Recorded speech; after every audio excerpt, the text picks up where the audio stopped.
Lindsay Buziak was not supposed to die that day. She was young, ambitious, and building the kind of life most people dream about. She had a promising career in luxury real estate, a serious relationship, and a personality that made people instantly feel close to her. Friends described her as vibrant, warm, and unforgettable. She was the kind of person people wanted around. But on February 2nd, 2008, Lindsay walked into a house in Saanich, British Columbia, with two people she believed were wealthy clients. Minutes later, she was dead. What makes this case so disturbing is not just the violence. It is how carefully everything seemed to be planned. From the beginning, police believed this was not random.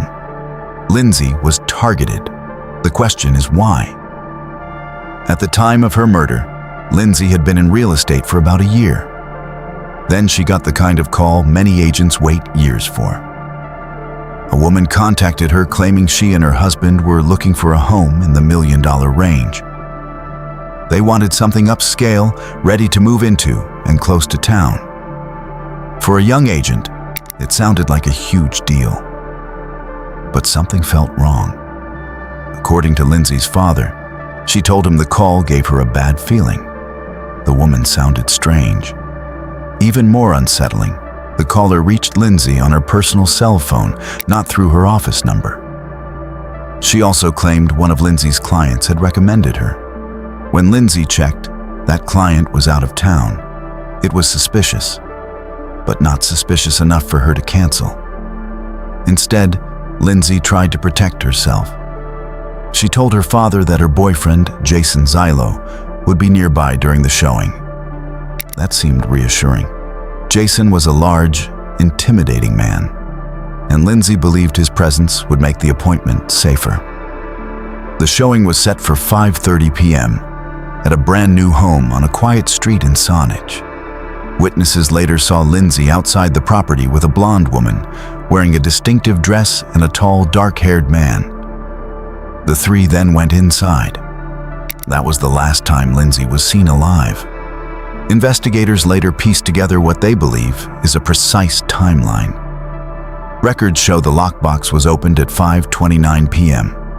Lindsay likely showed the couple the main floor, then led them upstairs to the master bedroom and ensuite bathroom. At 5:41 p.m., her phone suddenly placed an accidental call to a friend she had not spoken to in some time.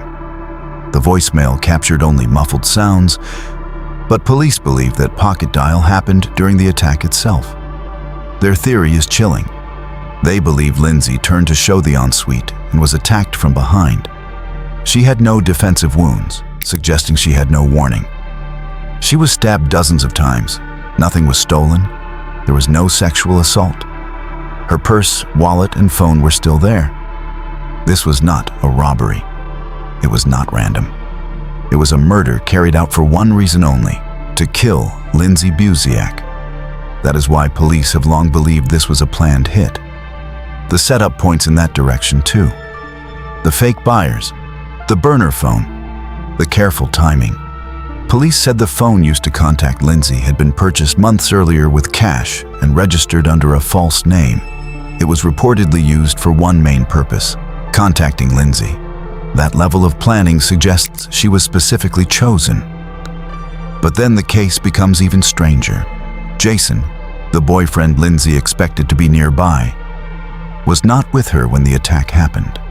According to his account, he and a friend had been elsewhere before driving to the house. Text messages show that at 5:38 p.m., Jason told Lindsay he was only minutes away. She never opened the message. Police believe Lindsay was already being attacked, or about to be. Jason later told investigators that as he arrived, he may actually have seen the killers. He said a blonde woman and a tall man appeared to be leaving the house. But when they saw his vehicle, they turned back and made it look as though the showing was still going on. Thinking they were simply the clients, Jason stayed outside and waited. Minutes passed. He texted Lindsay again. No reply. Soon, concern turned into panic. The front door was locked. At about 6:05 p.m., police were called. Jason and his friend then noticed a rear door open. His friend entered through the back and let him in. Jason says he ran upstairs and found Lindsay's body in the master bedroom. Naturally, suspicion fell on those closest to her, especially Jason. Lindsay's father later spoke publicly about problems in the relationship, describing Jason as jealous, possessive, and controlling. He said Lindsay had privately told him things were not as perfect as they appeared and had even talked to him weeks before her death about possibly ending the relationship. That raised obvious questions.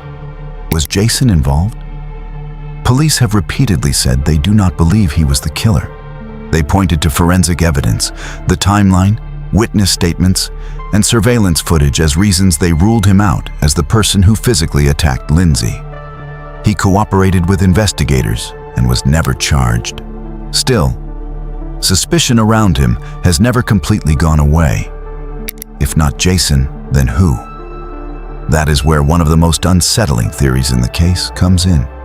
In the weeks before her murder, Lindsay had traveled to Calgary.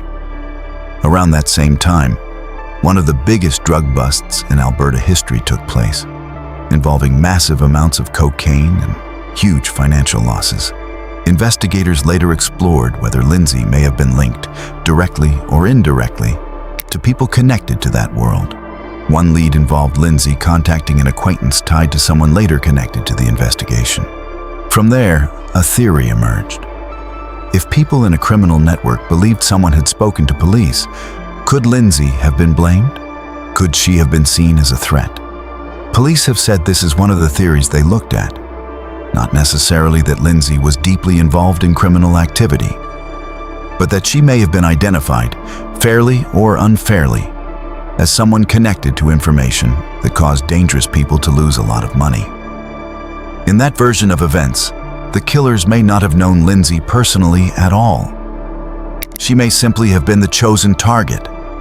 That possibility makes the case even more chilling. Because if this was a contract killing, then the man and woman who entered that house may have been hired to do one job. They came prepared. They left little evidence. And they disappeared before anyone truly understood what had happened. Witnesses described the suspects. Police even focused on the blonde woman's distinctive dress. But those clues led nowhere. No confirmed identities, no arrests, no justice. Years passed, and Lindsay's family kept fighting for answers. Her father became one of the loudest public voices in the case, sharing theories and demanding that anyone with information come forward. That sometimes put him at odds with police, who warned that public accusations could hurt a future prosecution. But from the family's point of view, silence had not brought justice either, and that is what makes this case so painful. There is clear evidence of planning, clear signs that Lindsay was lured, clear reason to believe this was deliberate and targeted. But there is still no proven motive, no identified killers, and no one held accountable. Lindsay Buziak was only 24 years old.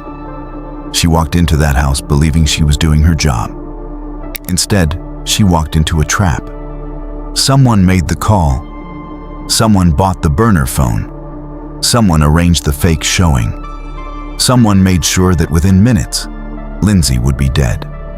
Whether the reason was jealousy, revenge, criminal retaliation, or something still hidden, one fact has remained unchanged from the start. This was not random. Someone wanted Lindsay Buziak dead. And until the people behind it are identified, this case will remain one of Canada's most haunting unsolved murders. Because somewhere, someone knows exactly why she was killed. And after all these years, that silence has become part of the crime.